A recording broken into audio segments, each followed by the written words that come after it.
I'm going to tell you a story about waiting a long time for prayer to be answered. And my story starts in 1999, and it probably starts earlier than that, but we're not relating that. And in 1999, I was worried about my child, but I couldn't tell you why. I just knew there was something wrong. And on the 13th of June 1999, I decided when we went to church that day, I was going to go and pray for him in the Lady Chapel. We had a prayer team there. If I was lucky, I would get him to go with me. But when we got to church, the people in the prayer team often would stand up and say, "We think there's somebody that needs prayer for this particular thing." And that morning, Sarah Breitenbach stood up and she said, and I'll give you the words, "There is a mother here who is concerned about her son. And God said, lay him at the foot of my cross, and no matter what happens, trust me, because I have a plan for his life." Now, I knew with that knowing this was my message. And I immediately closed my eyes and I put my child at the foot of the cross and I said, "Lord, here you are, have him." What a relief to say, this is great. I've now given my child to the Lord, and he said, trust me because I have a plan. I don't have to worry anymore. I forgot 3 little words in that message. No matter what happens. 2 days later, on the 15th of June, he was arrested for possession. I got a call from the police station to say, "We have your son." I naively thought he'd been mugged or had his bicycle stolen. That was quite common at that time. Kids were having their bicycles stolen on the way to school. But no, he'd been arrested for possession. I remember being very angry with God and saying, "You know what, I've looked after this kid for 17 years and he's never been arrested. You've had him for 2 days. 2 days, Lord, and you're not really doing very well." The next morning, I got out of bed. I have to say, first of all, at the police station, I thought I was just going to take him home. And the police said, no, he's got to go to court.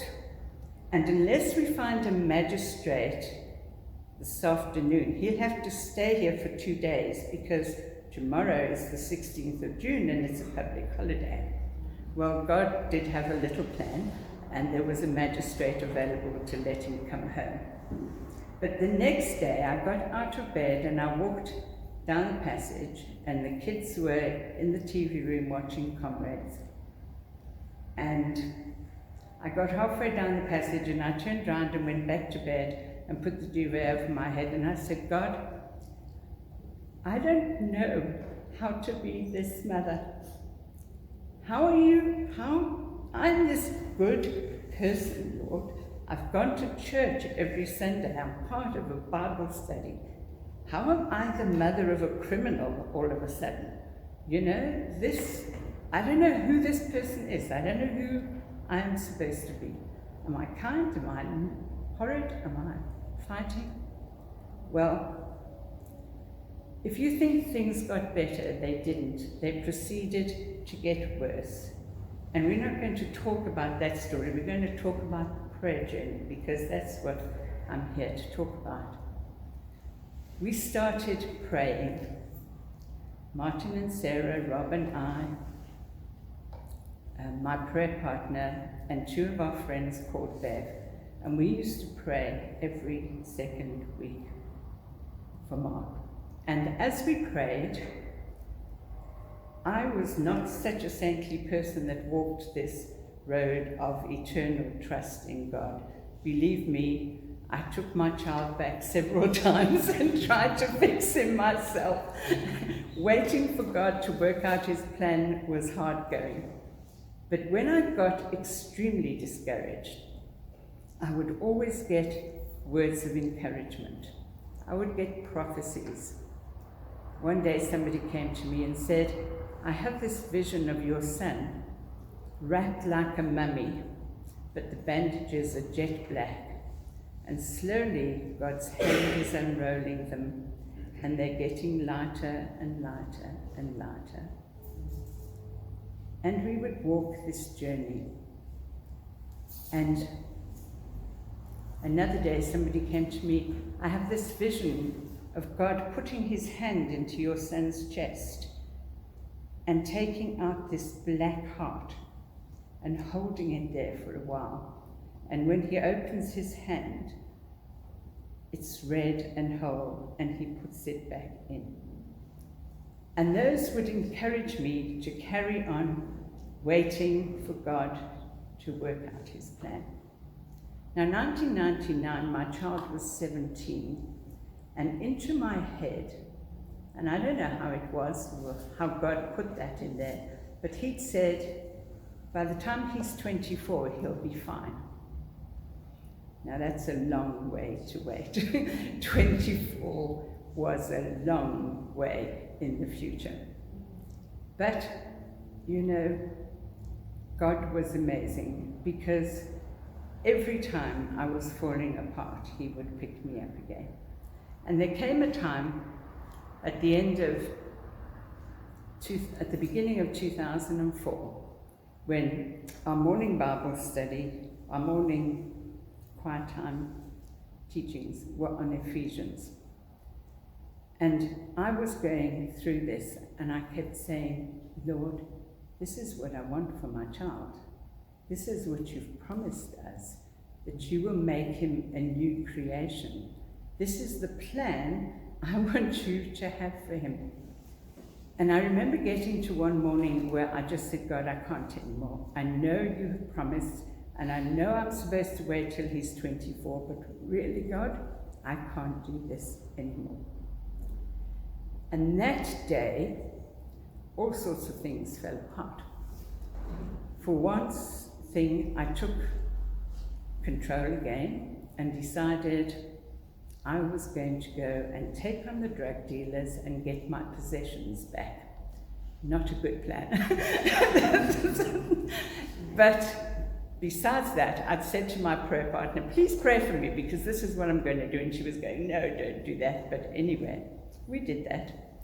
And we got back. And she phoned me and she said, when you spoke to me, I was having tea with a fellow teacher. And this teacher said, tell Heather to phone Heidi about a place where her son went, because he went there and he is like a different child. So I said, okay, fine. And she gave me Heidi's number, but I hadn't phoned her. And another friend popped in half an hour or so later, and she said, how are you? And I said, not good. And I sort of told her, and she said, you know, yesterday I had lunch with a lady whose daughter had been to this identical place. And she said her daughter was a different child. Maybe you must think about sending your child here. And I thought, okay, God, in less than 2 hours, you have told me this twice.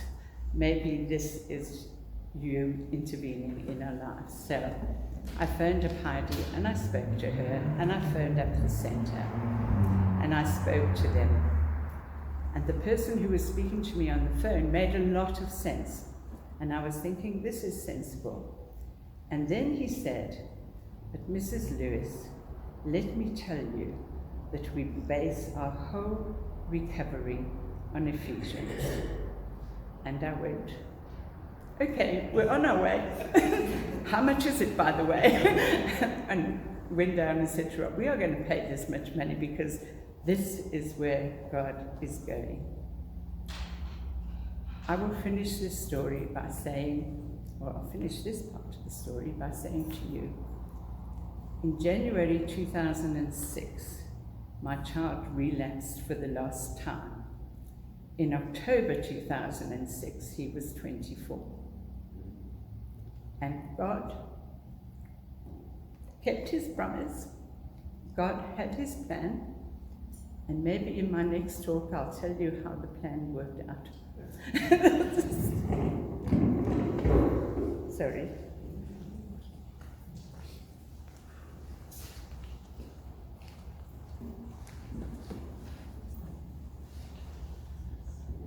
Phew, it was about, what, 18 years ago? Yeah. How long ago was 2006? Us accountants can't work dates. But I'm still brought to tears when I hear that story. So thank you. Guys, we're going to leave it there for now. You might wonder why we have decorated the windows of your wonderful church. On the windows are just various Bible readings, random things that all talk to the same theme, that God has a plan, that he cares for you, that he loves you, that this is not going to go on forever. Maybe 7 years, maybe 18 years, but it won't go on forever. And I'd like to stop now and just go into a time of ministry, which we would like to do at the end of each session. And that ministry involves Heatherlynn, Gail, myself, and any others who will just be here to just pray with you. You don't need to share the gruesome details. If you'd like to, you're more than welcome. But you don't need to share all the gruesome details other than I'm in trouble. Please, I need some prayer, and we'll pray for you. During that time, you can just wander around and have a look at the verses. Maybe there's a verse and a little write-up that hits a chord in you.